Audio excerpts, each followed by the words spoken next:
भारतीय शिक्षा का मैग्ना कार्टा कहा जाता है? भारतीय शिक्षा का मैग्ना कार्टा किसे कहा जाता है? वुड के घोषणा पत्र 1854 यानी कि वुड डिस्पैच जो आपने पढ़ा होगा 1854 लॉर्ड डलहौजी के समय में ये हुआ था, उसी को भारतीय शिक्षा का मैग्ना कार्टा कहा जाता है। सेकेंड क्वेश्चन ये कि महाराष्ट्र का सुकरात किसे कहा जाता है? महाराष्ट्र के सुकरात के रूप में किसे जाना जाता है?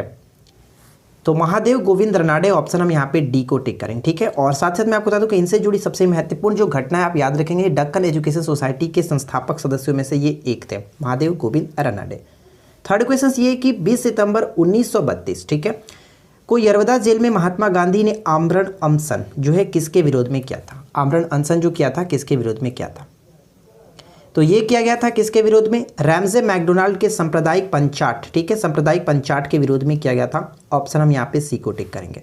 चलिए नेक्स्ट क्वेश्चन क्या बनता है कि निम्नलिखित में से कौन से ग्रहों के चारों ओर घूमने वाले उपग्रह नहीं है? अब आपका टॉपिक से क्वेश्चन यहाँ पे देखने को मिलेगा, यानी कि सारा क्वेश्चन मिक्स किया गया, ठीक है ना। जो भी मैंने कल टॉपिक दिया था उसी टॉपिक से सारे क्वेश्चंस यहाँ पे देखने को मिलेंगे, करीब 35 क्वेश्चंस आपको इसी से देखने को मिलेगा।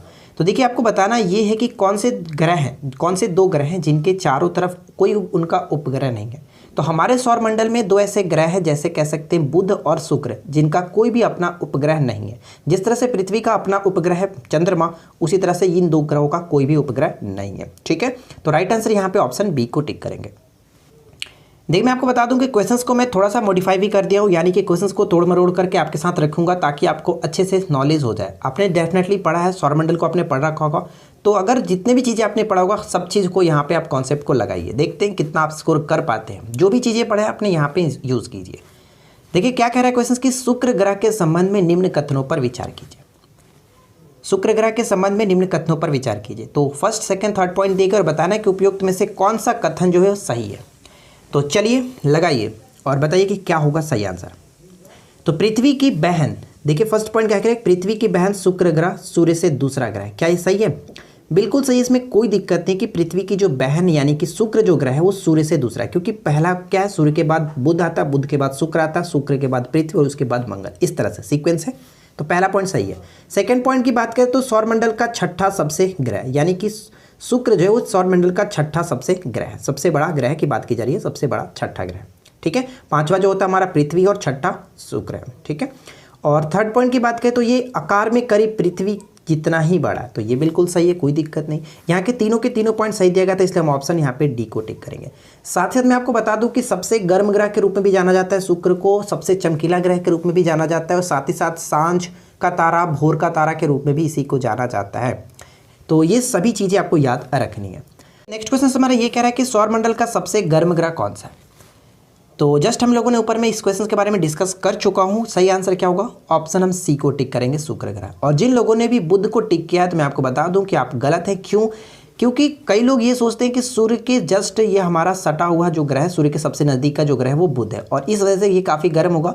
जी ऐसा नहीं है, क्योंकि शुक्र के चारों तरफ जो शुक्र का वायुमंडल है उसमें कार्बन डाइऑक्साइड की मात्रा काफ़ी ज़्यादा है, और इस वजह से सबसे गर्म ग्रह जो होता है वो हॉटेस्ट प्लैनेट के रूप में हमारा जाना जाता है शुक्र ग्रह, ठीक है। ऑप्शन सी को टिक करेंगे।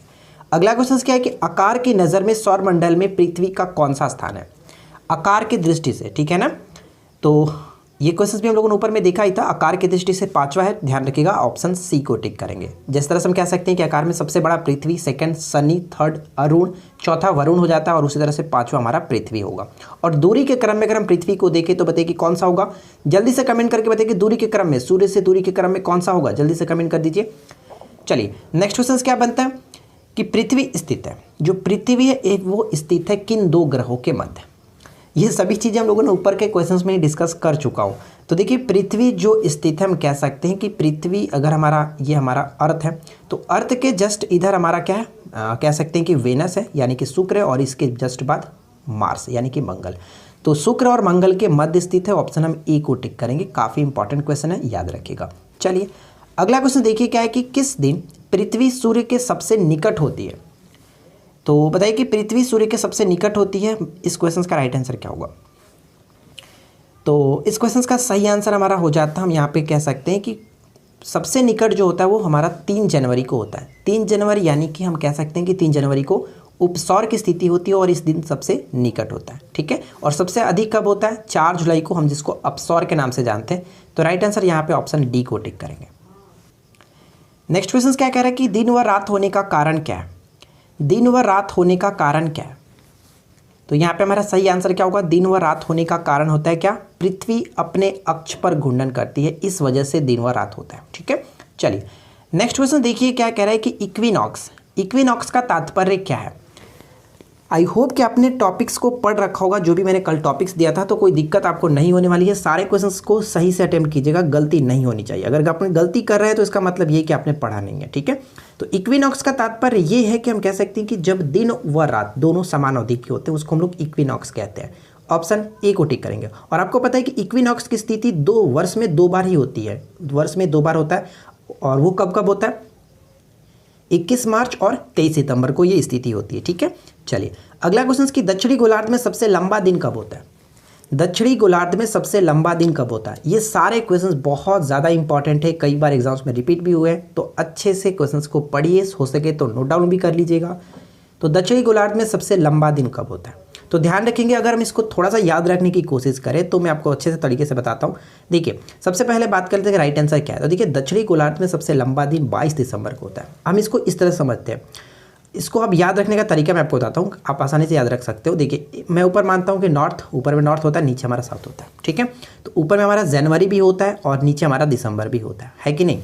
और सबसे अगर हम बात करें कि उत्तरी गोलार्ध में सबसे लंबा जो दिन होता है वो कब होता है? तो 21 जून को होता है उत्तरी गोलार्ध में। ये थोड़ा सा ध्यान रखिएगा, मैं आपको अच्छे से समझा देता हूँ। देखिए याद रख सकते हैं कैसे?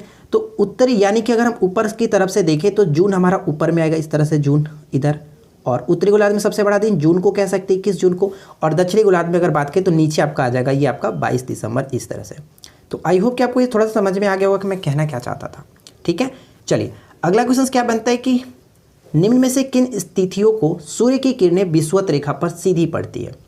तो जस्ट यही बात हो गई कि जो इक्विनॉक्स मैंने आपको जस्ट बताया 21 मार्च और 23 सितंबर, यही है इस क्वेश्चन का राइट आंसर। ऑप्शन डी को टिक करेंगे। अगला प्रश्न बनता है कि यह किसने सर्वप्रथम प्रतिपादित किया था कि सूर्य हमारे सौरमंडल का केंद्र है और पृथ्वी इसकी परिक्रमा करती है? तो सर्वप्रथम ये बात किसके द्वारा कही गई थी? तो बात कही गई थी कोपरनिकस के द्वारा। ऑप्शन डी को टिक करेंगे। नेक्स्ट क्वेश्चन ये है कि पृथ्वी तथा सूर्य के मध्य वास्तविक दूरी किसके दौरान होती है? पृथ्वी तथा सूर्य के मध्य सर्वाधिक जो दूरी होती है, बताइए कि सर्वाधिक जो दूरी होती है कब होती है? तो सर्वाधिक दूरी 4 जुलाई को अपसौर की स्थिति के समय होता है। ऑप्शन सी को टिक करेंगे। नेक्स्ट क्वेश्चन कि निम्नलिखित में से किनके बीच की औसत दूरी को खगोलीय एकक कहा जाता है? खगोलीय एकक कहा जाता है, या फिर कह सकते हैं खगोलीय दूरी कह सकते हैं। तो ये होता है पृथ्वी और सूर्य के बीच की जो दूरी होती है उसको हम लोग कहते हैं खगोलीय एकक। नेक्स्ट पॉइंट कि पृथ्वी को उसके काल्पनिक अक्ष पर घूमने को क्या कहा जाता है? पृथ्वी को उसके काल्पनिक अक्ष पर घूमने को क्या कहते हैं? इसको हम लोग कहते हैं घूर्णन, ठीक है। ऑप्शन सी करेक्ट होगा, घूर्णन कहते हैं। अगला क्वेश्चन क्या बनता है? देखिए निम्नलिखित कथनों पर विचार कीजिए। फर्स्ट, सेकंड, थर्ड पॉइंट दिए गए और बताइए कि उपरोक्त में से कौन सा कथन सही है। देखते हैं आपने कितना अच्छे से सब टॉपिक को पढ़ा होगा। मैंने दिया था कल का टॉपिक क्या था हमारा? मोहम्मद गजनवी और गौरी था, तो उसी से मैंने यहाँ पे क्वेश्चंस बनाया। तो चलिए हम यहाँ पे देखते हैं। पहला पॉइंट क्या कह रहा है कि मोहम्मद गजनवी अपने पिता के काल में खुरासान का शासक था, जो कि बिल्कुल सही है, कोई दिक्कत नहीं। भारत में आक्रमण का उसका वास्तविक जो उद्देश्य था धन की प्राप्ति था, जो कि ये पॉइंट भी बिल्कुल सही है। और आपको पता है कि उसने भारत पर करीब 17 बार आक्रमण किया था, ठीक है, बहुत इंपॉर्टेंट पॉइंट्स है। सुल्तान की उपाधि धारण करने वाला प्रथम शासक मोहम्मद गौरी था, क्या ये सही है? जी नहीं, ये पॉइंट्स गलत है, क्योंकि सुल्तान की उपाधि धारण करने वाला मोहम्मद गजनवी था पहला शासक, ठीक है। तो हमारा फर्स्ट और सेकंड सही होता है, इसलिए हम ऑप्शन बी को टिक करेंगे। देखिए अगर आपको ये वीडियो अच्छी लग रही है तो वीडियो को अधिक से अधिक लाइक कीजिए, और इस वीडियो का लाइक का टारगेट मैं रखता हूँ 700 लाइक्स का, ठीक है। 700 लाइक्स आपको किसी तरह से कंप्लीट कर देना है, और मुझे यकीन है कि आप लोग कर ही दोगे, क्योंकि ज़्यादा लाइक्स नहीं मांगे। और आप ही लोग क्या यार, आप लोग लाइक कर सकते हो, क्वेश्चंस तो हम बना ही सकते हैं, बस आप लोग लाइक कर दिया करो, हमें अच्छा लगता है। अगला क्वेश्चन क्या है कि निम्नलिखित में से कौन सा कथन असत्य है? अच्छे से पढ़िए और बताइए कि कौन सा कथन यहाँ पे असत्य है। चलिए हम एक एक करके देख लेते हैं।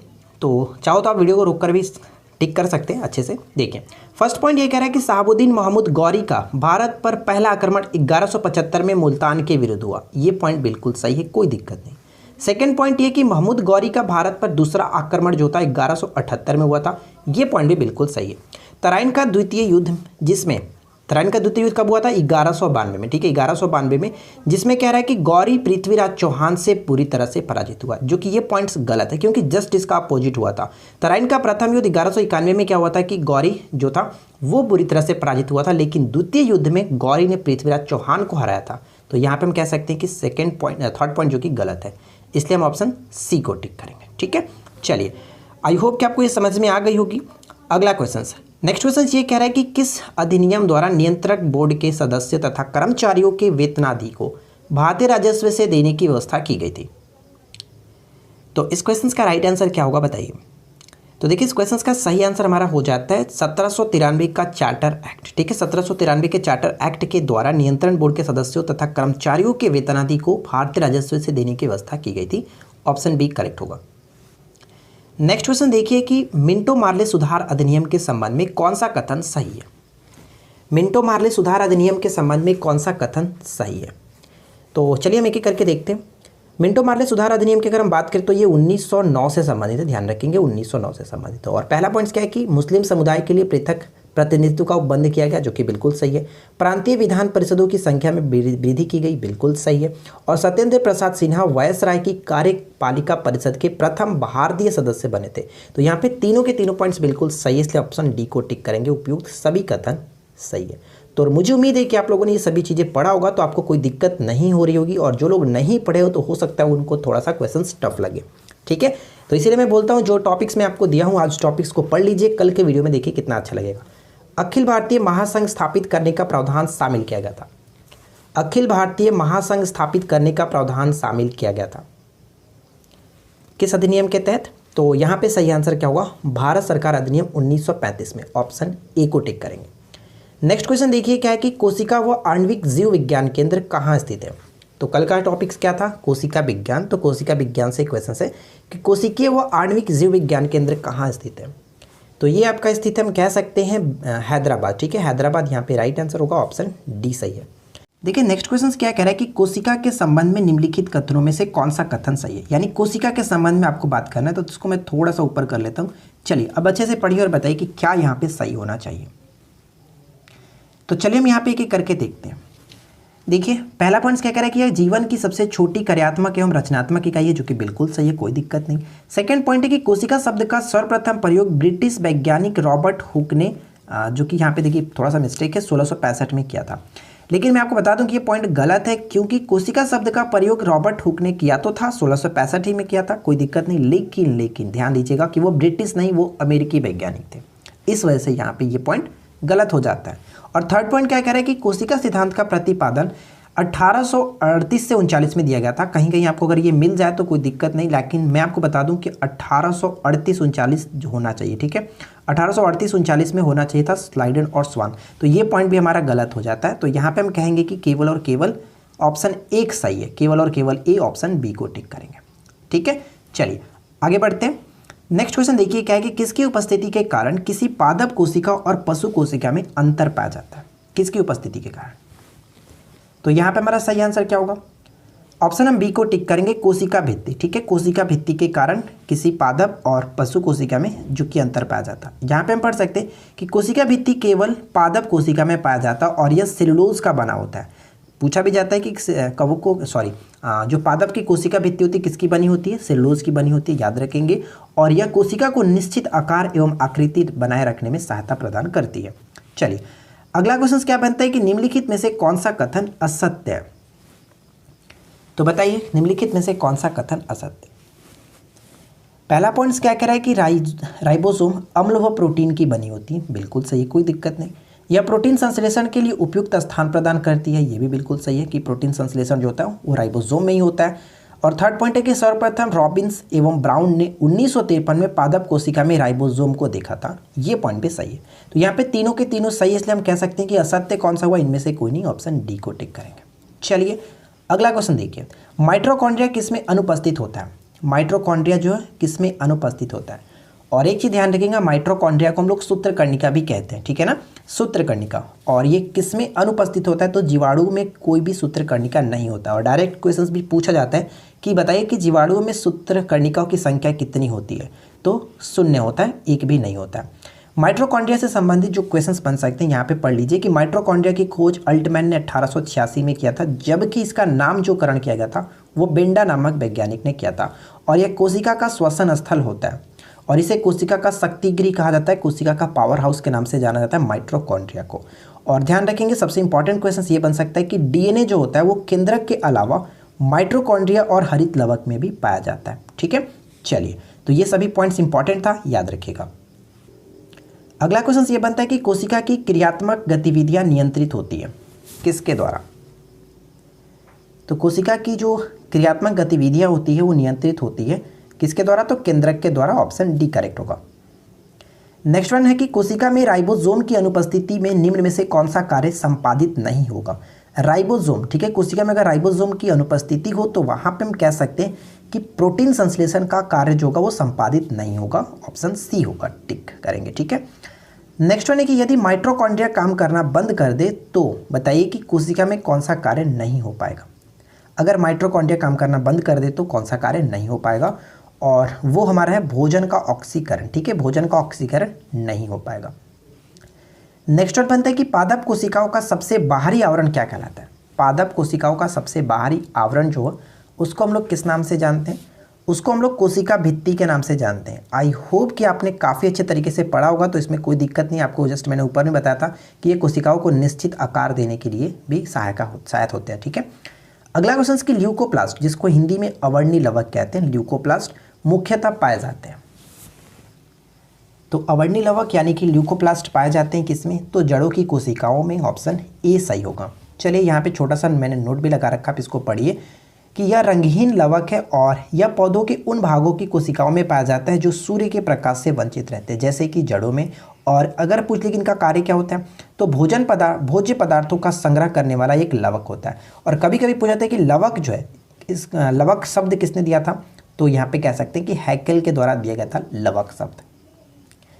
नेक्स्ट क्वेश्चन है कि कौन सा अंगक प्रायः जंतु कोशिकाओं में उपस्थित नहीं होता है? जंतु कोशिकाओं में उपस्थित नहीं होता है। तो ध्यान रखिएगा जो लवक होता है वो जंतु कोशिकाओं में उपस्थित नहीं होता है। ऑप्शन ए बिल्कुल सही आंसर है। हम यहाँ पे पढ़ सकते हैं कि जो लवक होता है वो केवल पादप कोशिकाओं में पाए जाते हैं, जंतु कोशिकाओं में नहीं पाए जाते हैं। और यह 3 प्रकार के होते हैं, हरित लवक, अवर्णी लवक और वर्णी लवक, यानी कि क्लोरोप्लास्ट, ल्यूकोप्लास्ट और क्रोमोप्लास्ट। ये 3 होते हैं और ये सिर्फ और सिर्फ पादप कोशिकाओं में पाए जाते हैं। नेक्स्ट क्वेश्चन क्या है कि भारतीय राष्ट्रीय कांग्रेस के सबसे अधिक समय तक अध्यक्ष कौन रहे? तो देखिए हम लोगों ने यहाँ पे करीब 33 क्वेश्चंस यहाँ पे कवर किया, जो कि सिर्फ और सिर्फ आपका टॉपिक से था। ठीक है, अगर आपकी डिमांड रहेगी तो हम क्वेश्चंस को बढ़ा देंगे, इन सभी क्वेश्चंस को हटा देंगे, जैसा आप कहेंगे नीचे कमेंट कर दीजिएगा। देखिए अगर बात करें कि भारतीय राष्ट्रीय कांग्रेस के सबसे अधिक समय तक अध्यक्ष कौन रहे, तो अबुल कलाम आज़ाद। ऑप्शन ए बिल्कुल सही आंसर होगा। नेक्स्ट वन क्या कह रहा है कि 18वीं शताब्दी के दौरान निम्नलिखित दार्शनिकों में से किसने इन प्रसिद्ध शब्दों को कहा कि मनुष्य स्वतंत्र पैदा होता है लेकिन वह हर जगह है जहां जंजीर में है? तो यहाँ पे सही आंसर क्या होगा? तो right answer will be option C, यानी कि जीन जैक रूसो ने कहा था, रूसो ने ये बात कही थी।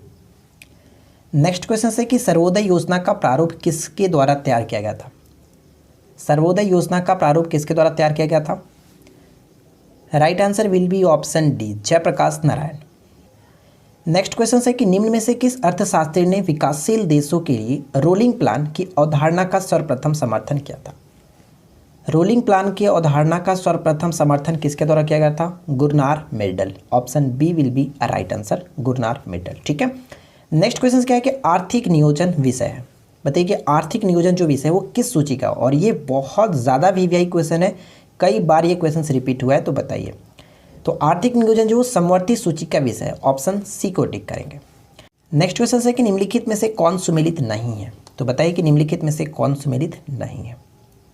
तो यहाँ पे हमारा सही आंसर क्या होगा कि तृतीय पंचवर्षीय योजना का जो काल यहाँ पे आप देख रहे हैं वो गलत है, क्योंकि तृतीय पंचवर्षीय योजना 61 से 66 तक था। ये चीज़ ध्यान रखेंगे। ठीक है, चलिए बाकी में कोई दिक्कत नहीं है, याद रखिएगा। अगला क्वेश्चन की अनवरत योजना यानी कि रोलिंग प्लान किस अवधि के लिए बनाई गई थी? रोलिंग जो प्लान है वो किस अवधि के लिए बनाई गई थी? तो सही आंसर यहाँ पे हो जाएगा ऑप्शन सी, यानी कि 1978 से 83 के लिए बनाया गया था, लेकिन ये पूरी तरह से लागू नहीं रहा। 80 में इसको बंद कर दिया गया और उसके बाद छठी पंचवर्षीय योजना को स्टार्ट कर दिया गया था। अगला क्वेश्चन कि नायक समिति का संबंध किससे है? नायक समिति का संबंध किससे है? तो नायक समिति लघु उद्योगों से संबंधित है, ऑप्शन बी करेक्ट होगा। नेक्स्ट क्वेश्चन की संसदीय शासन प्रणाली सर्वप्रथम किस देश में विकसित हुई थी? संसदीय शासन प्रणाली जो है वो सर्वप्रथम किस देश में विकसित हुई थी? और ये ब्रिटेन में विकसित हुई थी, ध्यान रखेंगे। और भारत भी संसदीय शासन प्रणाली को ही अपनाया ब्रिटेन के संविधान से। नेक्स्ट क्वेश्चन की भारतीय संविधान के अंतर्गत निम्नलिखित में से कौन सा अनुच्छेद संसद के राज्य सूची के विषय में राज्य सूची के विषय के संबंध में विधि बनाने की शक्ति प्रदान करता है? कौन सा अनुच्छेद? तो राज्य सूची के संबंध में जो विधि बनाने का शक्ति प्रदान करता है वो अनुच्छेद 249, ऑप्शन डी को टिक करेंगे। और ये काफ़ी इंपॉर्टेंट आर्टिकल है, याद रखिएगा। नेक्स्ट क्वेश्चन कि राज्यसभा का सभापति कौन होता है? राज्यसभा का सभापति कौन होता है? तो सही answer will be option B, यानी कि right answer will be option B, उपराष्ट्रपति। नेक्स्ट वन, सामान्यतः प्रधानमंत्री जो होते हैं, बताइए क्या होते हैं? प्रधानमंत्री जो होते हैं सामान्यतः क्या होते हैं? लोकसभा के बहुमत दल के नेता होते हैं, ऑप्शन सी को टिक करेंगे। नेक्स्ट वन, ऋणात्मक उत्प्रेरक यानी कि निगेटिव कैटलिस्ट वह है जो, ऋणात्मक उत्प्रेरक वह है जो, तो ऋणात्मक का मतलब कह सकते हैं कि यहाँ पे आप इस तरह से याद रख सकते हैं कम, यानी कि अभिक्रिया की वेग को कम कर देता है, ठीक है। और उसी तरह से अगर हम यहाँ पे बात करते हैं कि पॉजिटिव कैटलिस्ट, तो वो क्या करता है कि बढ़ा देता है, ठीक है। और आपको पता है कि उत्प्रेरक का कार्य क्या होता है कि किसी भी रासायनिक अभिक्रिया के दर को प्रभावित करना, यानी कि घटाना या फिर बढ़ाना, लेकिन वो किसी भी रासायनिक अभिक्रिया में खुद इन्वॉल्व नहीं होता है। नेक्स्ट क्वेश्चन की लाल तप्त कोक पर जल वाष्प प्रवाहित करने से कार्बन मोनोऑक्साइड एवं हाइड्रोजन गैस का मिश्रण होता है, जिसे हम लोग क्या कहते हैं? यानी कि कार्बन मोनोऑक्साइड और हाइड्रोजन जो गैस का मिश्रण होता है, हम इसको किस नाम से जानते हैं? तो इसको हम लोग जल गैस के नाम से जानते हैं, ऑप्शन हम बी को टिक करेंगे, ठीक है। जल गैस के नाम से जानते हैं। अगर हम बात करें कि CO और N2 जो होता है, इसको किस नाम से जानते हैं, तो इसको जल्दी से नीचे कमेंट करके बताइएगा आप किस नाम से जानते हैं। ऑप्शंस में ही है, बताइएगा जल्दी से कमेंट करके किस कार्बन मोनोऑक्साइड प्लस नाइट्रोजन जो गैस होता है, इसको हम लोग इसका मिश्रण किस नाम से जानते हैं। चलिए देखिए, जो मैंने क्वेश्चन आपसे पूछा था वही क्वेश्चन यहाँ पे दिया गया, तो उम्मीद करता हूँ कि आप लोगों ने राइट आंसर के नीचे कमेंट कर दिया होगा। जिन लोगों ने नहीं किया कोई बात नहीं, यहाँ पे आप देख सकते हैं कि कार्बन मोनोऑक्साइड और नाइट्रोजन के गैसीय मिश्रण को हम लोग किस नाम से जानते हैं। तो सही आंसर होगा ऑप्शन सी, प्रोड्यूसर गैस के नाम से जानते हैं। और देखिए ये क्वेश्चन बहुत बार पूछा जाता है, तो ध्यान में रखिएगा कि प्रोड्यूसर गैस, इसे वायु अंगार गैस भी कहा जाता है, ठीक है। वायु अंगार गैस के नाम से खींचा जाता है प्रोड्यूसर गैस को। और ये कार्बन मोनोऑक्साइड के साथ साथ नाइट्रोजन गैस का मिश्रण होता है, जिसमें क्या होता है कि 30.7% कार्बन मोनोऑक्साइड, जबकि 65.3% जो होता है नाइट्रोजन होता है।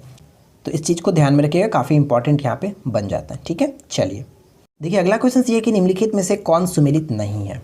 तो बताइए कि निम्नलिखित में से कौन सुमेलित नहीं है। तो गोबी मरुस्थल मंगोलिया बिल्कुल सही है, कलाहारी मरुस्थल बोत्सवाना सही है, अटकामा मरुस्थल उत्तरी चिली ये भी सही है। लेकिन गलत यहाँ पे है कि मोजेव जो मरुस्थल है ये मैक्सिको में नहीं, उत्तरी अमेरिका के कह सकते हैं कि दक्षिणी कैलिफोर्निया में, ठीक है। दक्षिणी कैलिफोर्निया यहाँ पे हमारा गलत हो जाता है, ऑप्शन डी को टिक करेंगे। नेक्स्ट क्वेश्चन क्या बनता है कि जिब्राल्टर जो जल संधि है किन दो देशों को एक दूसरे से अलग करता है?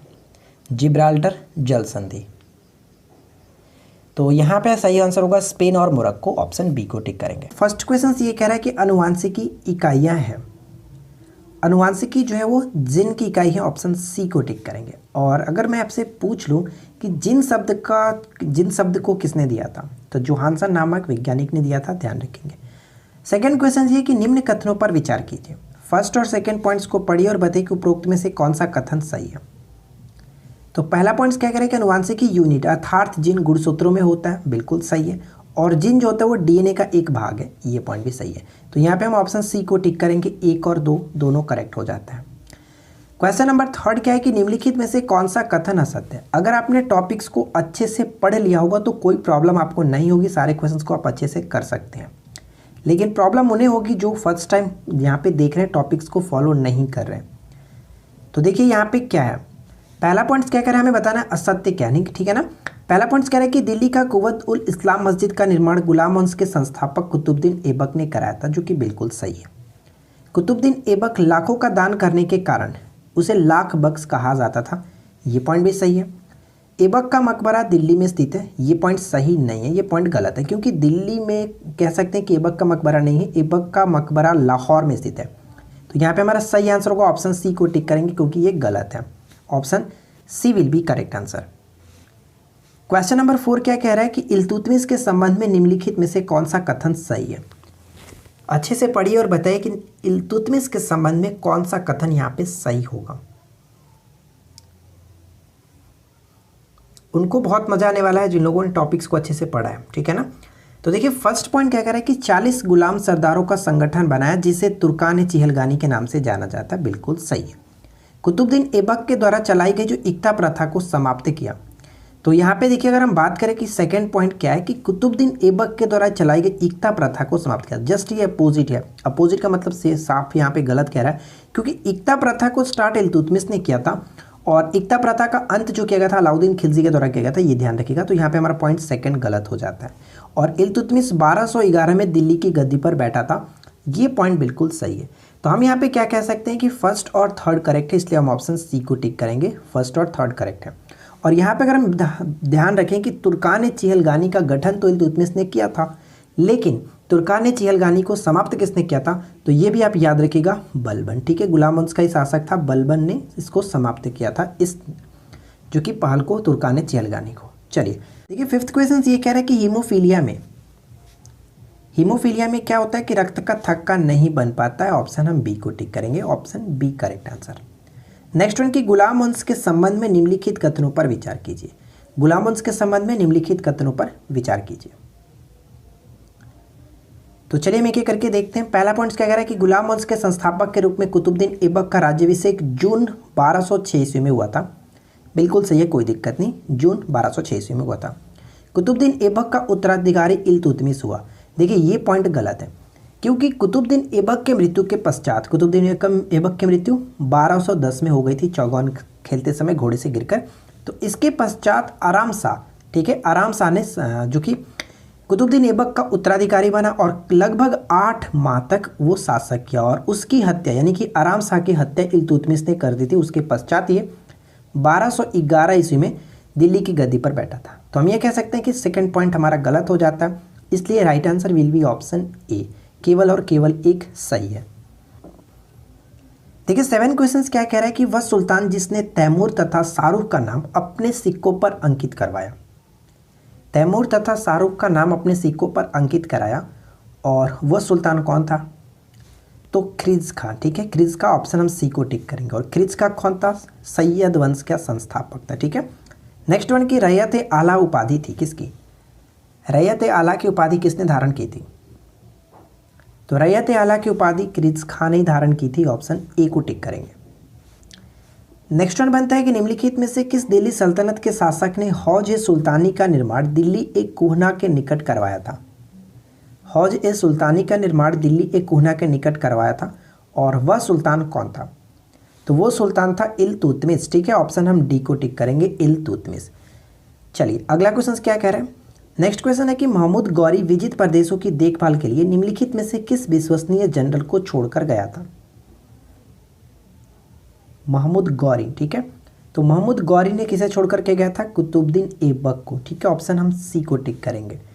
नेक्स्ट क्वेश्चन क्या कह रहे हैं, निम्नलिखित कथनों पर विचार कीजिए, ठीक है, यानी कि 3 पॉइंट्स आपके पास दिया गया और तीनों पॉइंट्स को पढ़ करके बताइए कि उपरोक्त में से कौन सा कथन सही है। चलिए अच्छे से पढ़िए और बताइए कि कौन सा कथन यहाँ पे सही होगा। एक एक करके पढ़ते हैं। पहला पॉइंट क्या कह रहा है कि अलाउद्दीन खिलजी के शासनकाल में सबसे अधिक मंगोल आक्रमण हुए, बिल्कुल सही है, कोई दिक्कत नहीं। प्रथम मंगोल आक्रमण 1297 से 98 के मध्य हुआ था, ये पॉइंट भी सही है। और अगर हम बात करें थर्ड पॉइंट कि अलाउद्दीन खिलजी ने भू राजस्व की दर को बढ़ाकर के उपज का 1/4 भाग कर दिया था, देखिए ये पॉइंट गलत होता है, क्योंकि यहाँ पे 1/4 भाग नहीं, सिर्फ और सिर्फ आधा किया था, 1/2 कर दिया था। तो ये चीज़ ध्यान में रखिएगा। मैं आपको बता दूं कि ये जो 1/4 बात कही जा रही है वो क्या था, जो खम्स हम देखते हैं, खम्स यानी कि खम्स का मतलब क्या होता था, जो लूट का धन होता था उसको खम्स कहा जाता था। ये होता था राजा का हिस्सा, यहाँ पे 1/4 हुआ करता था, लूट का 1/4 हिस्सा राजा का हुआ करता था। तो यानी फर्स्ट और सेकंड यहाँ पे सही है, इसलिए ऑप्शन हम ए को टिक करेंगे, option A will be correct answer. देखिए नेक्स्ट क्वेश्चन क्या है कि निम्नलिखित में से किसके दरबार में फारसी की प्रसिद्ध कवि अमीर खुसरो एवं अमीर हसन रहते थे। फारसी के प्रसिद्ध कवि अमीर खुसरो के साथ साथ अमीर हसन रहते थे किसके दरबार में, और यहाँ पे हमारा सही आंसर क्या होगा, ऑप्शन डी को टिक करेंगे, इनमें से कोई नहीं, क्योंकि ये बलबन के समय में रहते थे, बलबन के शासनकाल में। ठीक है, चलिए नेक्स्ट देखिए क्या है कि सन 1329 से 30 के बीच किसने तांबे के सिक्के के रूप में प्रमाण स्वरूप मुद्रा सांकेतिक मुद्रा प्रचलित कराया? टोकन करेंसी कह सकते हैं। सांकेतिक मुद्रा का प्रचलन किसने कराया था? 1329 से 30 के मध्य, और ये चलाया गया था एमबीटी के द्वारा, मोहम्मद बिन तुगलक के द्वारा। ऑप्शन सी करेक्ट आंसर हो जाता है। नेक्स्ट वन क्या बनता है कि अलाउद्दीन खिलजी के संबंध में कौन सा कथन सही नहीं है? तो अगर आपने सारे टॉपिक्स को अच्छे से पढ़ रखा होगा, मैंने कल दिल्ली सल्तनत दिया था, आई होप कि आपने पढ़ा होगा, तो बहुत अच्छा लग रहा होगा आप लोगों को। जिन लोगों ने नहीं पढ़ा तो हो सकता है थोड़ा सा मुश्किल हो रहा होगा आपको, क्वेश्चंस देख करके डर लग रहा होगा, लेकिन देखिए फ्रेंड्स अगर आप पढ़ेंगे तो ही आपको ये सभी चीज़ें अच्छे से समझ में आएगी। और इस टाइप के क्वेश्चंस आपको पता है कि एसआई प्री में पूछे जाते हैं, चाहे आप कोई भी गवर्नमेंट एग्जाम्स की प्रिपरेशन कर रहे हैं, डेफिनेटली इस टाइप के क्वेश्चंस पूछे जाते हैं। तो यहाँ पे देखिए अलाउद्दीन खिलजी के संबंध में कौन सा कथन सही नहीं है, तो चलिए हम एक एक करके देखते हैं। पहला पॉइंट कह रहा है कि दिल्ली के इतिहासकारों ने इन्हें विरोधों का मिश्रण कहा, तो पहला पॉइंट ही गलत हो जाता है, क्योंकि विरोधाभासों का मिश्रण मोहम्मद बिन तुगलक को कहा गया, एमबीटी को कहा गया। तो पहला पॉइंट से हमारा गलत हो जाता है, राइट आंसर ऑप्शन ए को टिक कर सकते हैं। चलिए बाकी चीज़ों को भी देख लेते हैं। इन्होंने 2 नवीन कर यानी कि चराई और गढ़ी कर को शुरू किया था, बिल्कुल सही है, ये स्टार्ट की गई थी। और अलाउद्दीन खिलजी के धार्मिक नीतियों का व्यापक जानकारी हम तारीख़ फिरोज शाही में मिलती है, और साथ ही साथ तारीख़ फिरोज शाही की जो लेखक थे कौन थे? ज़ियाउद्दीन बर्नी थे, ये ध्यान रखिएगा। तो ये यहाँ पे सभी सही है, लेकिन ऑप्शन हम ए को टिक करेंगे, वो गलत हो जाता है। नेक्स्ट वन क्या बनता है? अगला पॉइंट है कि दिल्ली सल्तनत में इनाम भूमि किसे दिया जाता था? दिल्ली सल्तनत में इनाम भूमि किसे दिया जाता था? सल्तनत में इनाम भूमि किसे दिया जाता था? विद्वान और धार्मिक व्यक्तियों को दिया जाता था। ऑप्शन ए को टिक करेंगे। नेक्स्ट वन क्या है कि निम्नलिखित में से किस ने कृषि के विकास के लिए अमीर कोही नामक एक नवीन विभाग की स्थापना की थी? अमीर कोही नहीं, आपको अमीर कोही होगा। देखिए अमीर कोही कभी कभी लिखता है, कभी कभी दीवाने कोही लिखता है, तो कोई मतलब नहीं है, दोनों का मतलब एक ही है, ठीक है ना। तो दीवाने कोही नामक जो विभाग की स्थापना की गई थी किसके लिए? तो कृषि के विकास के लिए, और ये मोहम्मद बिन तुगलक ने स्थापित किया था। ऑप्शन डी को टिक करेंगे।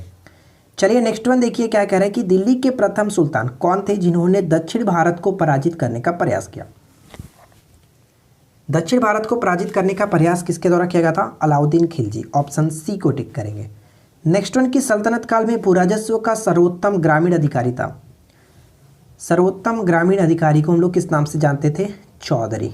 ए will be correct answer, Chaudhary. Jaunpur नगर निम्न की स्मृति में स्थापित किया गया था। जौनपुर जो नगर है निम्न स्मृति में, किसकी स्मृति में इसको स्थापित किया गया था? तो करेक्ट आंसर होता है मोहम्मद बिन तुगलक। ऑप्शन बी को टिक करेंगे। नेक्स्ट वन की दिल्ली के किस सुल्तान ने अलाई अमीरों को ख्वाजा ताश या फिर शाहदास माना था? अलाई अमीरों को ख्वाजा ताश या फिर शाहदास माना था किसने? तो सही answer Ghiyasuddin Tughlaq. Option C को टिक करेंगे, गयासुद्दीन तुगलक। गयासुद्दीन तुगलक जो था वो तुगलक वंश के संस्थापक के रूप में भी जाने जाते हैं, ध्यान रखिएगा। और नेक्स्ट पॉइंट क्या कह रहा है कि खिदमती क्या है? तो बताइए कि खिदमती क्या है? खिदमती का मतलब कह सकते हैं, यहाँ पे सही आंसर हमारा हो जाता है कि पराजित भारतीय सरदारों द्वारा देह कर को कहते थे खिदमती। नेक्स्ट बनता है कि दक्षिण पर प्रथम मुस्लिम आक्रमण देवगिरी के यादव शासक रामचंद्र पर किया गया आक्रमण किसके समय में हुआ था? तो ध्यान रखिएगा ये आक्रमण जो हुआ था किसके समय में हुआ था? तो जलालुद्दीन फिरोज खिलजी के समय में अलाउद्दीन खिलजी ने किया था, बिना इनसे पूछे। तो ये चीज़ ध्यान रखिएगा, शासन पूछा जा रहा है किसके समय में हुआ था? तो जलालुद्दीन फिरोज खिलजी के समय में अलाउद्दीन खिलजी ने किया था। तो यहाँ पे हम सही आंसर ऑप्शन ए को टिक करेंगे। नेक्स्ट क्वेश्चन बनता है कि निम्न में से किन तिथियों को सूर्य की किरणें विषुवत रेखा पर सीधी पड़ती है? तो हम लोगों ने कल के वीडियो में आपको क्या दिया था? पृथ्वी के जो सौरिक संबंध है उसके बारे में, तो वहीं से मैंने क्वेश्चंस लिया है। किन तिथियों को सूर्य की किरणें विषुवत रेखा पर सीधी पड़ती है? और वो तिथि होती है 23 सितंबर 21 मार्च, ठीक है, जिसको हम लोग कहते हैं इक्विनॉक्स। नेक्स्ट क्वेश्चन की सौरमंडल का दूसरा सबसे बड़ा ग्रह कौन सा है? सौरमंडल का दूसरा सबसे बड़ा ग्रह कौन सा है? तो दूसरा सबसे बड़ा ग्रह शनि होता है। सबसे बड़ा हमारा पृथ्वी नहीं, बृहस्पति होता है, उसके बाद शनि कह सकते हैं। पृथ्वी की बात अगर करें तो पृथ्वी हमारा जो कि आकार के अकॉर्डिंग हम देखें तो सौरमंडल में दूसरा सबसे जो हमारा है वो शनि है, लेकिन पृथ्वी हमारा 5वां बनता है, 5वां, ये चीज़ ध्यान रखिएगा। चलिए नेक्स्ट क्वेश्चन क्या बनता है? नेक्स्ट क्वेश्चन बनता है कि कैबिनेट मिशन योजना के अनुसार संविधान सभा में कुल कितने सदस्य होने थे। तो इस क्वेश्चन का करेक्ट आंसर हमारा हो जाता है 389 सदस्य। ठीक है, 389 सदस्य। नेक्स्ट क्वेश्चन है कि संविधान सभा के संदर्भ में निम्नलिखित कथनों पर विचार कीजिए। तो फर्स्ट और सेकंड थर्ड पॉइंट्स को पढ़िए, बताइएगा उपरोक्त में से कौन सा कथन सही है। तो चलिए हम एक एक करके देखते हैं। पहला पॉइंट कह रहा है कि संविधान सभा की प्रथम बैठक नई दिल्ली स्थित कौंसिल चैम्बर के पुस्तकालय भवन में हुई थी। बिल्कुल सही है, 9 दिसंबर को हुआ था। ठीक है, 9 दिसंबर 1946 को। अब सेकेंड पॉइंट क्या है कि डॉक्टर सच्चिदानंद सिन्हा को संविधान सभा का स्थायी अध्यक्ष चुना गया था, जो कि ये पॉइंट गलत होता है क्योंकि स्थायी नहीं, इनको अस्थायी सदस्य चुना गया था। अस्थायी सदस्य के रूप में 2 दिन बाद 11 दिसंबर को राजेंद्र प्रसाद जी को चुना गया था। ठीक है, थर्ड पॉइंट क्या कह रहा है कि मुस्लिम लीग ने इस बैठक का बहिष्कार किया, जो कि बिल्कुल सही है। तो वो अलग पाकिस्तान के लिए अलग संविधान की मांग कर रहे थे, तो इसलिए उन्होंने इस सभा का बहिष्कार किया था। तो फर्स्ट और थर्ड यहाँ पे करेक्ट होगा, इसलिए हम ऑप्शन डी को टिक करेंगे। फर्स्ट और थर्ड करेक्ट है। नेक्स्ट वन है कि निम्नलिखित में से कौन सा मिलान सही नहीं है। तो बताइए कि निम्नलिखित में से कौन सा मिलान सही नहीं है। तो देखिए यहाँ पे अगर हम बात करें कि कह सकते हैं संघीय संविधान समिति, संगीत नहीं है, संघीय संविधान समिति पंडित जवाहरलाल नेहरू बिल्कुल सही। प्रारूप समिति डॉक्टर भीमराव अम्बेडकर सही है। अल्पसंख्यक संबंधी परामर्श समिति वल्लभ भाई पटेल ये भी सही है। लेकिन संघ शक्ति समिति राजेंद्र प्रसाद नहीं। संघ की बात आ जाती है तो वहाँ पे हम जेएलएन को टिक कर सकते हैं। जवाहरलाल नेहरू होना चाहिए था, राइट आंसर ऑप्शन डी होगा। अगला क्वेश्चन की निम्नलिखित कथनों पर विचार कीजिए। देखिए मैंने कथन वाले क्वेश्चंस को ज़्यादा इसलिए रखा ताकि आपने जो भी चीज़ पढ़ा होगा वहाँ पे आप ज़्यादा से ज़्यादा यहाँ पे क्वेश्चन देख सके और आपको वो चीज़ याद हो जाए, इसलिए मैंने यहाँ पे कथन के फॉर्म में ज़्यादा क्वेश्चंस बनाए हैं। तो देखिए यहाँ पे अगर हम बात करें कि क्या सही होगा, तो पहला पॉइंट क्या कह रहा है कि संविधान सभा के सदस्यों में अनुसूचित जनजाति के सदस्यों की संख्या जो थी 33 थी और उसी तरह से संविधान सभा में महिला सदस्यों की संख्या 15 थी। तो दोनों पॉइंट्स बिल्कुल सही है, इसलिए ऑप्शन सी को टिक करेंगे। दोनों 1, 2 सही है। नेक्स्ट वन बनता है कि प्रस्तावित मूल संविधान में कुल सदस्यों का विभाजन किस प्रकार होना निश्चित किया गया था। तो ऊपर में देखा था 389 सदस्य थे। ठीक है, 389 सदस्य होने थे, तो इन सभी को आप जोड़ करके देखिए बिल्कुल सही हो जाएगा। ब्रिटिश प्रांतों में 292 प्रतिनिधि, देसी रियासतों से 93 प्रतिनिधि, मुख्य कमिश्नरी क्षेत्र से 4 प्रतिनिधि। तो यहाँ पे उपयुक्त सभी डी को टिक करेंगे। ऑप्शन डी बिल्कुल सही आंसर है। अगला क्वेश्चन है कि भारतीय संविधान सभा की प्रारूप समिति के अध्यक्ष थे। तो ध्यान रखिएगा, प्रारूप समिति के अध्यक्ष की बात करें तो वो कौन थे, doctor Bhimrao Ambedkar. Option C बिल्कुल करेक्ट आंसर हुआ। भारत का पहला मंत्रिमंडल 1947 के संदर्भ में निम्नलिखित में से कौन सा सुमेलित नहीं है। तो बताइए कि पहला मंत्रिमंडल 1947 के संदर्भ में कौन सा सुमेलित यहाँ पे नहीं है। तो चलिए एक एक करके देखते हैं। सरदार बालदेव सिंह रक्षा विभाग, इनका बिल्कुल सही है। सेकेंड है कि रफ़ी अहमद किदवई संचार विभाग, इनको मिला था, बिल्कुल सही। जगजीवन राम को श्रम मंत्रालय, ये भी सही है। लेकिन गलत यहाँ पे हो जाता है कि अब्दुल कलाम आज़ाद खाद्य एवं कृषि मंत्रालय, ये पॉइंट गलत हो जाता है। ठीक है, ध्यान रखिएगा। अगर हम बात करें कि अब्दुल कलाम आज़ाद को कौन सा विभाग मिला था, तो शिक्षा विभाग दिया गया था इनको, शिक्षा विभाग। और जल्दी से नीचे कमेंट करके बताइए कि खाद्य एवं कृषि मंत्रालय किसको मिला था। देखते हैं कितना आपने अच्छे से पढ़ा था। खाद्य एवं कृषि मंत्रालय किसके साथ था, किसके संबंध में सही होगा बताइए। अगला क्वेश्चन की संविधान सभा में प्रस्तुत उद्देश्य प्रस्ताव में अभिव्यक्त विचार को भारतीय संविधान के किस भाग में पूर्णतः शामिल किया गया। तो पूर्णतः शामिल किया गया, ऑप्शन ए को टिक करेंगे, प्रस्तावना में।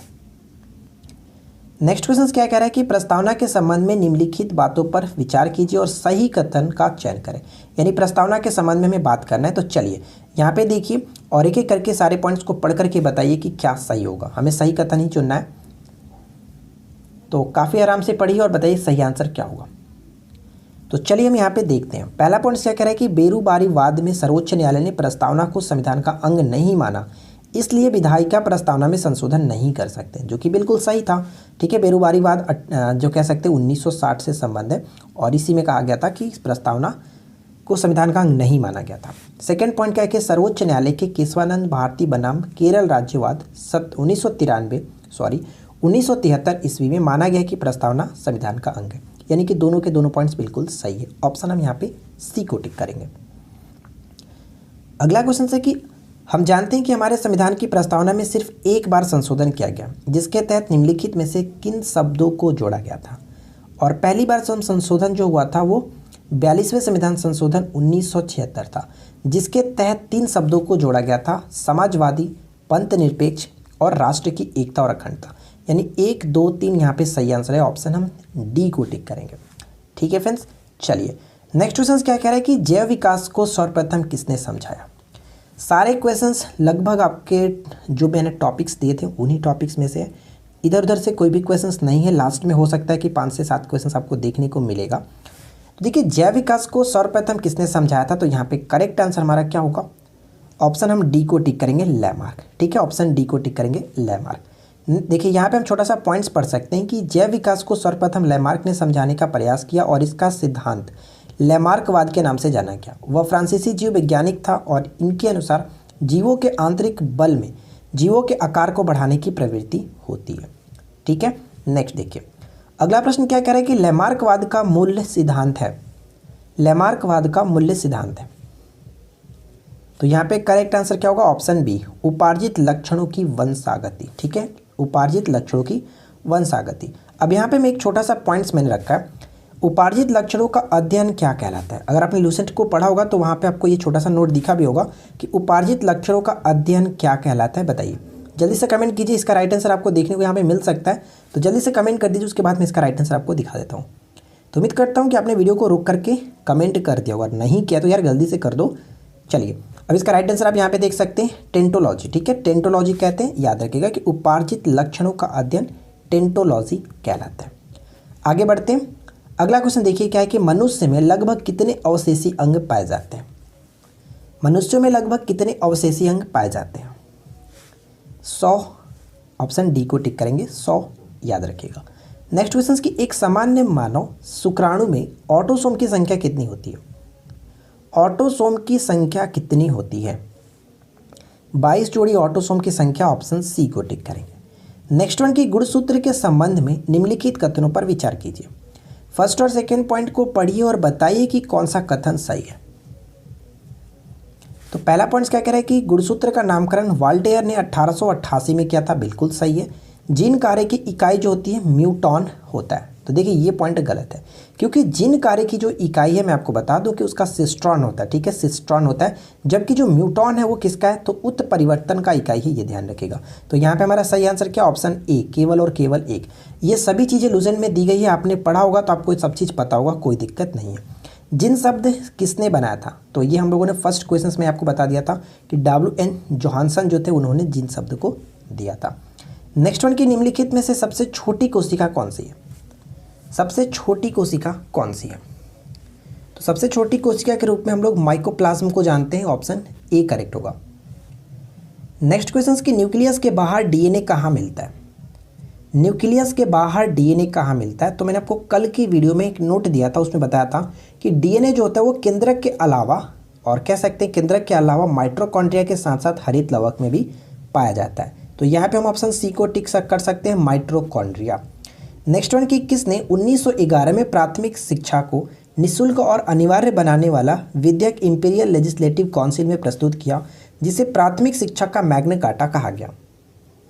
किसने प्रस्तुत किया, गोपाल कृष्ण गोखले, ऑप्शन ए को टिक करेंगे, गोपाल कृष्ण गोखले। नेक्स्ट वन है कि हिंदू कॉलेज कलकत्ता 1817 जो कि एक पाश्चात्य पद्धति पर उच्च शिक्षा देने वाली प्रथम कॉलेज था, जिसका धार्मिक शिक्षा से कोई संबंध नहीं था, की स्थापना किसने की थी। तो इसकी स्थापना किसने की थी, डेविड हेयर ने। डेविड हेयर ने की थी राजा राम मोहन राय के साथ मिलकर के। नेक्स्ट वन है कि the economic history of India के लेखक कौन है। The economic history of India के लेखक कौन है, तो सही आंसर यहाँ पर होता है रमेश चंद्र दत्त, ऑप्शन बी को टिक करेंगे। नेक्स्ट वन है कि दादा भाई नौरोजी ने अंग्रेजों द्वारा किए गए किस कार्य को अनिष्टों का अनिष्ट की संज्ञा दी। अनिष्टों का अनिष्ट की संज्ञा दी थी, तो यहाँ पे हमारा सही आंसर होता है धन के निकास, ऑप्शन सी को टिक करेंगे, धन के निकास। देखिए नेक्स्ट क्वेश्चन क्या है कि निम्नलिखित में से कौन सा दर्रा सिक्किम राज्य में स्थित है। तो कौन सा दर्रा सिक्किम राज्य में स्थित है, नथुला और जैलेपला दर्रा कह सकते हैं कि सिक्किम में स्थित है, ऑप्शन बी सही होगा। भाखड़ा नांगल परियोजना किस नदी पर निर्मित है। भाखड़ा नांगल परियोजना किस नदी पर निर्मित है, बहुत सिंपल सा क्वेश्चन है, राइट आंसर क्या होगा, Sutlej. Clear, Sutlej, option D को टिक करेंगे। नेक्स्ट क्वेश्चन की सूची 1 को सूची 2 के साथ सुमिलित कीजिए, यानी एक तरफ आपका नदी झील है और दूसरी तरफ राज्य है, तो बताइए कौन किसके साथ सही तरीके से मैच होगा। तो लोकटक झील कह सकते हैं कि उत्तर पूर्वी भारत का सबसे बड़ा मीठे पानी की झील है, मणिपुर में। ए का 4 के साथ यहीं पे मिल रहा है ऑप्शन, हम यहाँ पे ए को टिक करके आगे बढ़ सकते हैं। उसी तरह से ध्यान रखिएगा, पुलिकट झील की बात करें तो पुलिकट झील आंध्र प्रदेश और तमिलनाडु के सीमा पर स्थित है, ठीक है ना। तो यहाँ पे बी का हम 3 के साथ मैच कर सकते हैं। लोनार झील की बात करें तो ये महाराष्ट्र में और हाल ही में इसको रामसर साइट में भी जोड़ा गया है, ये भी इंपॉर्टेंट हो जाएगा। और बुल्लर झील की बात करें तो जम्मू कश्मीर, जो कि सबसे मीठे पानी की बड़ी झील है भारत की। नेक्स्ट वन की अगला क्वेश्चन ये कह रहा है कि विश्व का सबसे ऊंचा जलप्रपात किस देश में स्थित है।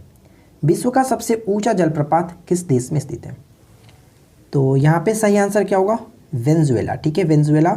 और यहाँ पे मैं आपको बता दूं कि वेनेजुएला में जो स्थित है सबसे ऊंचा जलप्रपात, जिसको हम लोग साल्टो एंजल के नाम से जानते हैं, एंजल जलप्रपात, ध्यान रखिएगा। और आपके लिए एक छोटा सा क्वेश्चन यहाँ से कि वेनेजुएला की राजधानी क्या होती है, जल्दी से नीचे कमेंट करके बता दीजिएगा।